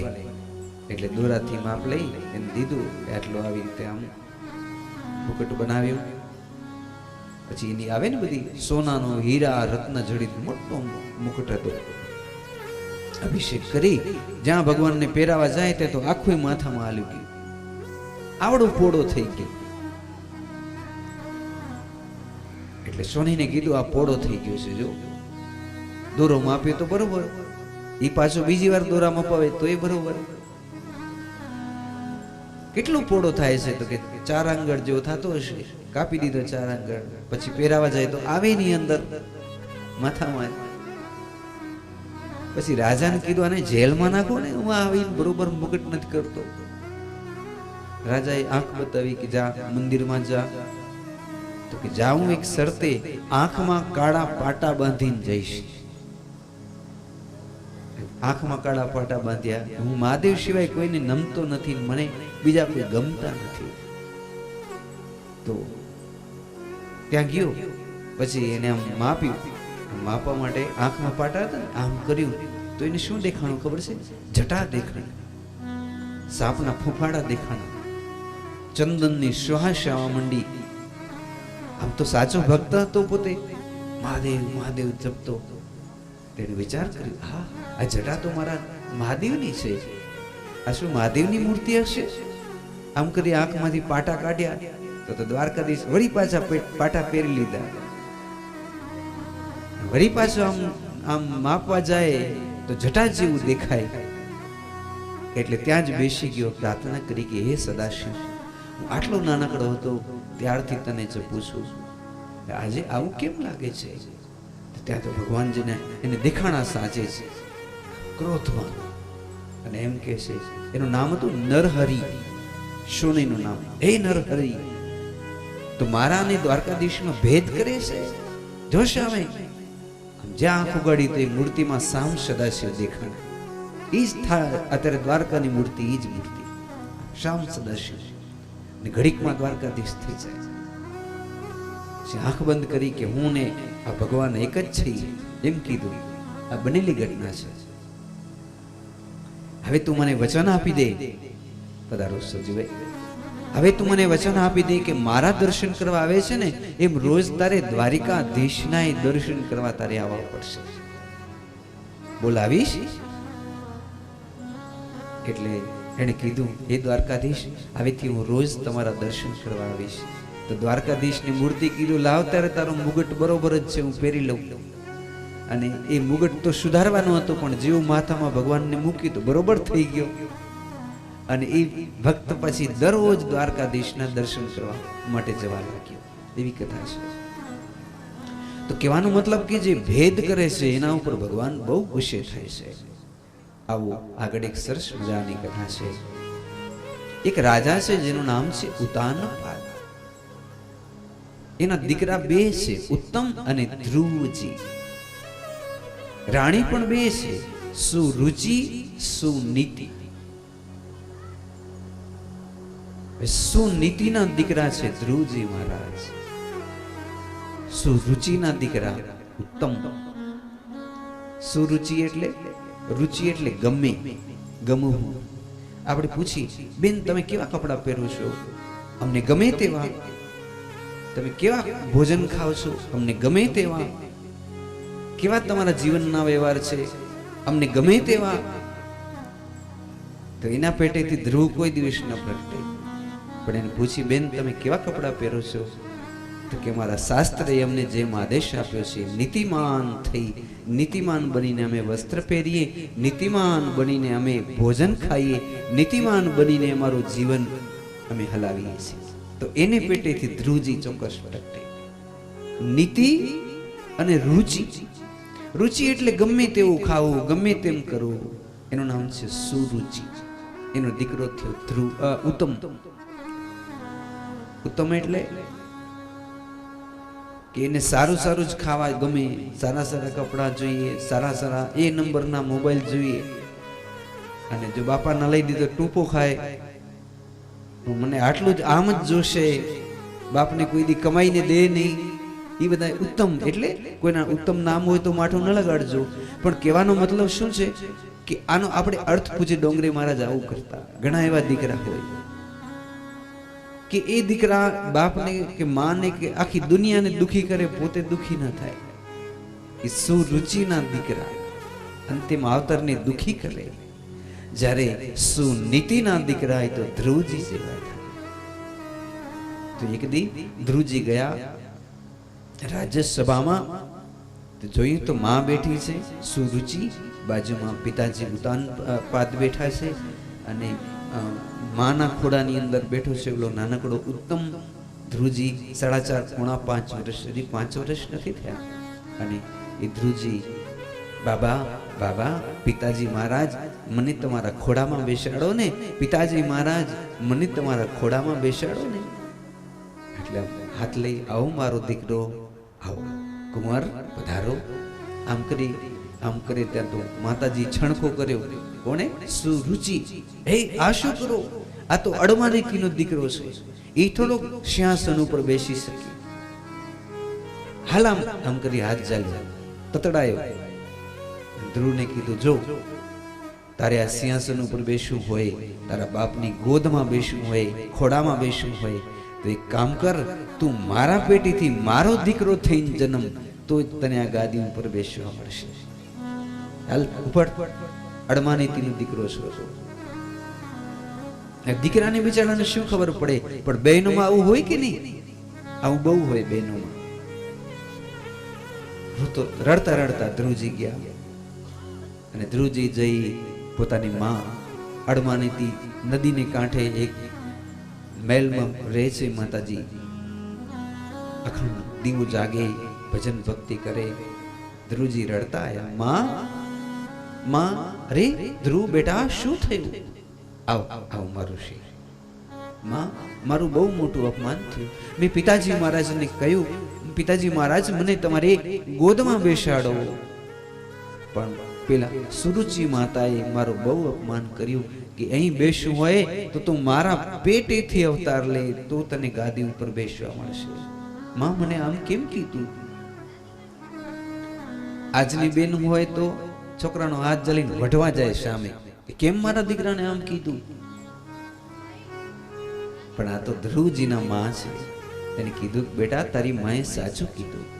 હું પણ અડમાનીતી, તું પણ અડમાનીતીનો દીકરો. આજે તો આપણે રાજ્યસભામાં આવવા દીધા, કાલે તો આપણે રાજ્યસભામાં નહીં આવવા દે તારો ભાઈ ઉત્તમ. બેટા તને ગાદી ઉપર બેસવાની તમન્ના, ઈચ્છા થાય છે કે તું ભવિષ્યમાં તું પણ રાજા બને? હા માં, તમારી એક વાત માનીશ. શું માં? તો તું તપ કરવા માટે જા.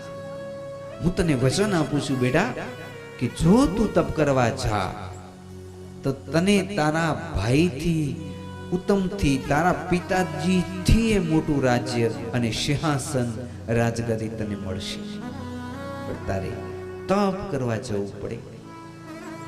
માં તપ એટલે શું? ધ્રુવજીને તો ખબર નથી. માં એને શીખવાડે છે, બેટા તું આમ ઉત્તર દિશામાં ચાલ્યો જા.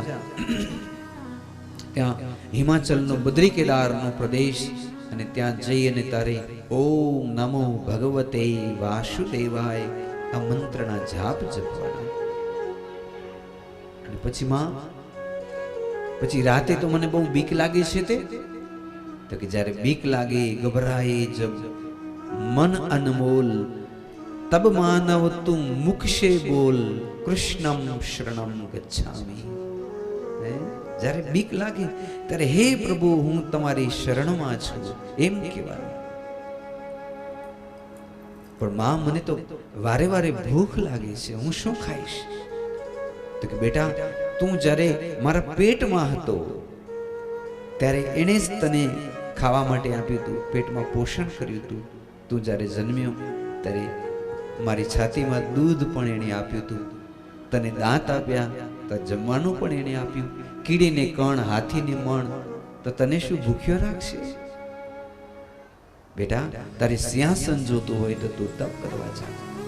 એ બે માતા છે, એક તો ગોપીચંદની માં જેણે પોતાના દીકરાને કીધું તમે ભગવો ભેખ પહેરી લેવું, ને એક આ સુનીતિ પોતાના દીકરાને તપ કરવાને માટે પ્રોત્સાહિત કરે છે. તો માં આપણે એક કામ કરીએ, એના માટે મુહૂર્ત જોડાવી. ક્યારે જવું? માં હસવા લાગી કે ભક્તિ કરવામાં મુહૂર્ત ભલા શું જોવા બેટા? એક કામ કર. એની માને એમ થયું કે અત્યારે આમ તપી ગયું છે મગજ, તો લોઢો ગરમ હોય ને ત્યારે જેમ વાળવું હોય તેમ વળી જાય. એટલે એને મનમાં એવી વસ્તુ ભરાવી દીધી કે તારા ભાઈ આમ કરશે, તારી માતા આમ કરશે, તને ભગવાન પ્રસન્ન થશે, તારે વરદાન માંગવાનું છે કે બધાયથી વધારે તને સુખ સમૃદ્ધિ મળે, રાજ્ય તને મળે, તારા ભાઈઓ પણ તારા દાસ દાસી બની નોકર ચાકર બની જાય. એટલે ગુસ્સેમાં અને ગુસ્સેમાં માની પ્રદક્ષિણા કરી પછી જવા લાગ્યા. ત્યારે માં શું કહે છે? બેટા જો આપણે મનમાં ખાર ખધરાઈ રાખીને તો ભગવાન જલ્દી રાજી ન થાય. એટલે તું પહેલે તારી માને પગે લાગતો જા જેણે તારું અપમાન કર્યું છે. મહેલમાં જઈ પિતાજી મહારાજને માં બંનેને તું પ્રણામ કરજે, પ્રદક્ષિણા કરજે અને જંગલની વાટ પકડી લેજે. ભલે ધ્રુવજી પ્રણામ કર્યા, પ્રદક્ષિણા કરી, પછી જંગલની વાટ પકડી અને આમ કરતે કરતે સાંજ પડી. અને સાંજ પડી ત્યાં તો શિયાળિયા બધા આમ જાનવર બોલવા લાગ્યા. ધ્રુવજીને બીક લાગી, હવે ક્યાં જવું? માનો વચન યાદ આવ્યો, ઓમ નમો ભગવતે વાસુદેવાય, ઓમ નમો ભગવતે વાસુદેવાય.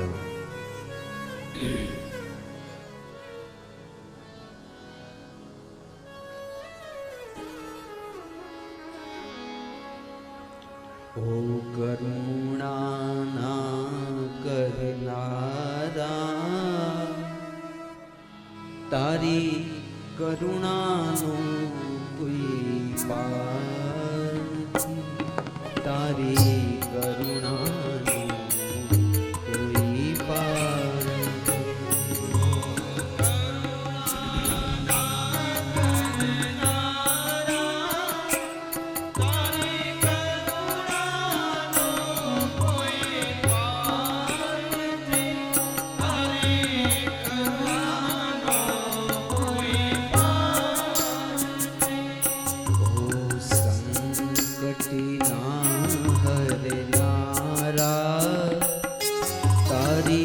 કરુણાનો કોઈ પાર નથી, તારી કરુણાનો કોઈ પાર નથી.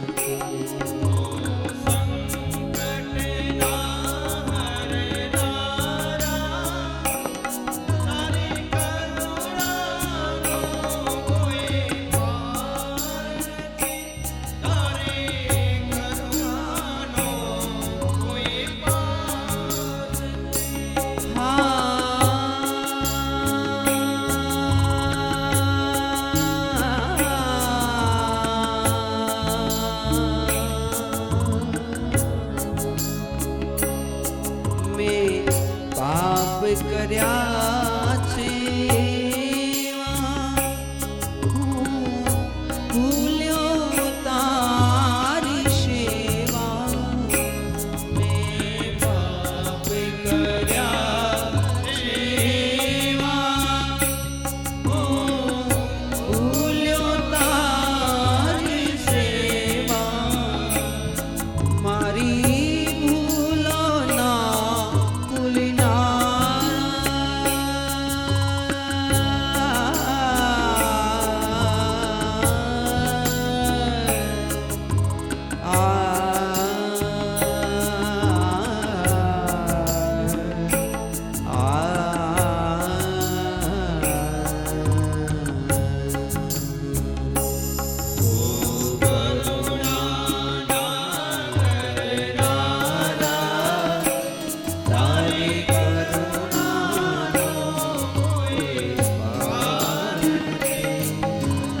તો અંતરમાં થઈ રાજી ખેલ્યો છું અવળી બાજી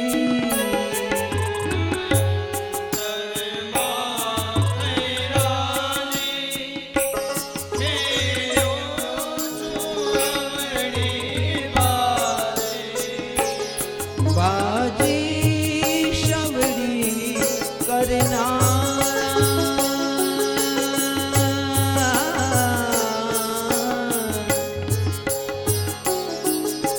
બાજી સવડી કરનારા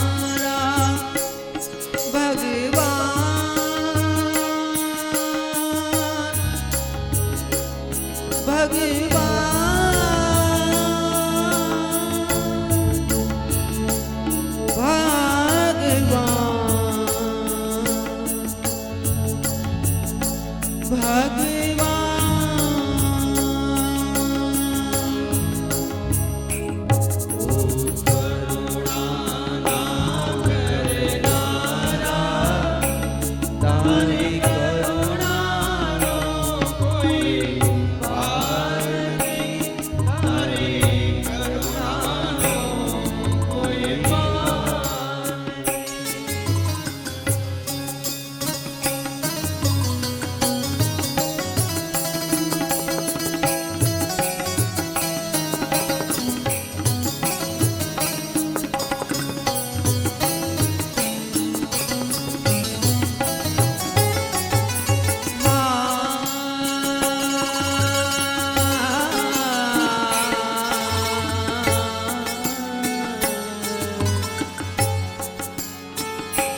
મને જડતો નથી કિનારો મારો ક્યાંથી આવે યારો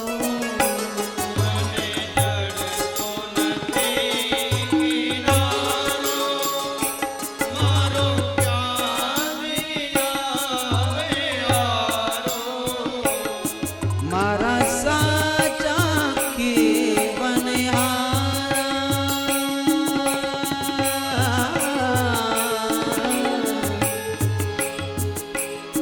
મારા સાચા કેવને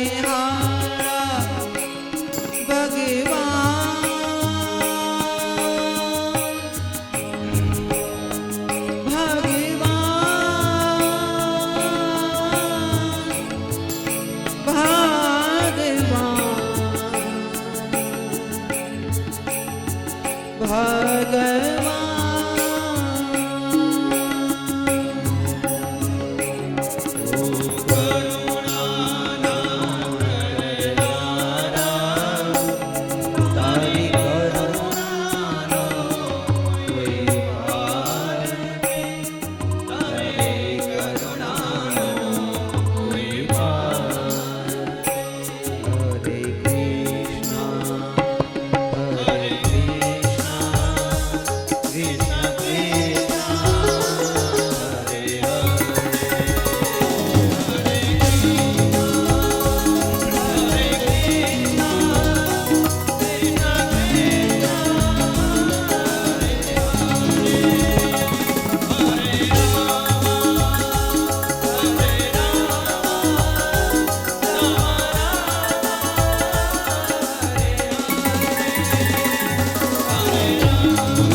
भाव से कहना पड़ेगा जय श्री कृष्ण जोर से कहिए